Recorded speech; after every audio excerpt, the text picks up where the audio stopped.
तो इंकलाब की आमद का इंतजार न कर, जो हो सके तो अभी इंकलाब पैदा कर। आगामी 14 दिसंबर को नेता प्रतिपक्ष राहुल गांधी जी की आवाज पर पूरा देश इकट्ठा हो रहा है दिल्ली के ऐतिहासिक रामलीला मैदान में एक नारा लगाते हुए, वोट चोर गद्दी छोड़। पूरे देश में वोट चोरी के नाम पर एक ऐसी महारैली आयोजित हो रही है जिसमें आएगा देश का कांग्रेस पार्टी का एक एक कार्यकर्ता, देश के तमाम ऐसे अमन पसंद लोग जो सरकार की वोट चोरी के खिलाफ खड़े हैं। तो मैं आपको भी आवाज देता हूं और आपको भी पुकारता हूं, आपको भी निमंत्रित करता हूं कि आइए आने वाली 14 तारीख को और उस ऐतिहासिक पल के साक्षी बनिए जब राहुल जी हुंकार लगाएंगे और पूरे देश में इस सरकार की वोट चोरी के खिलाफ एक आवाज बुलंद होगी, एक नारा बुलंद होगा।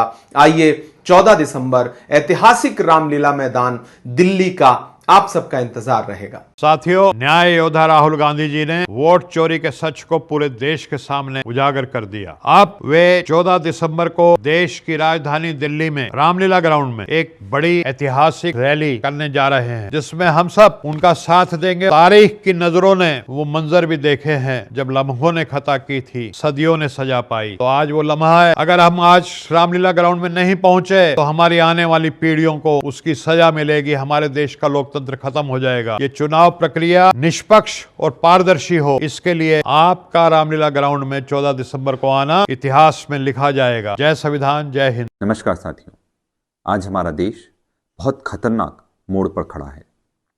वोट चोरी का मुद्दा कोई तकनीकी गड़बड़ी नहीं है, ये सीधा लोकतंत्र पर हमला है। वोट की ताकत पर सीधी चोट है। वोट सही है गलत है ये कौन निर्धारित करेगा? आज पूरे देश में एक ही सवाल है, बीजेपी और इलेक्शन कमीशन में क्या गठजोड़ है? क्यों इलेक्शन कमीशन बीजेपी के अधीन होकर काम कर रहा है? जो भी सवाल करता है उसका जवाब ना इलेक्शन कमीशन के पास है ना बीजेपी के पास है।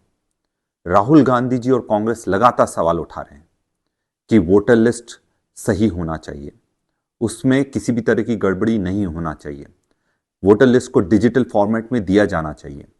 उन्होंने तथ्यों के माध्यम से बताया किस तरह से पूरे देश में वोट चुराए जा रहे हैं, वोट ट्रांसफर हो रहे हैं, वोट जुड़ रहे हैं, कट रहे हैं, और इसका एक भी जवाब ना इलेक्शन कमीशन के पास है ना भाजपा के किसी लोगों के पास है। ये एक ऐतिहासिक मोड़ है हमारे देश में। क्या हम चुपचाप देखते रहेंगे इसी तरह लोकतंत्र को लूटते हुए, या फिर हम उसके लिए कुछ करना चाहते हैं, उसके लिए लड़ना चाहते हैं? याद रखिए, अगर वोट सुरक्षित नहीं है तो लोकतंत्र सुरक्षित नहीं है, और लोकतंत्र सुरक्षित नहीं है तो कोई भी नागरिक इस देश में सुरक्षित नहीं है।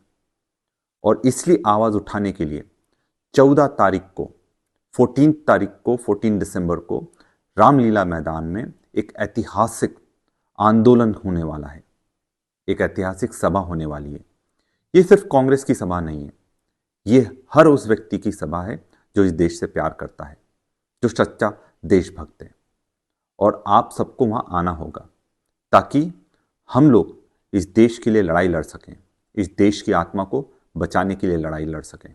तो आइए 14 दिसंबर को हम लोग रामलीला मैदान पहुंचकर इस सो रही सरकार को जगाने का काम करें।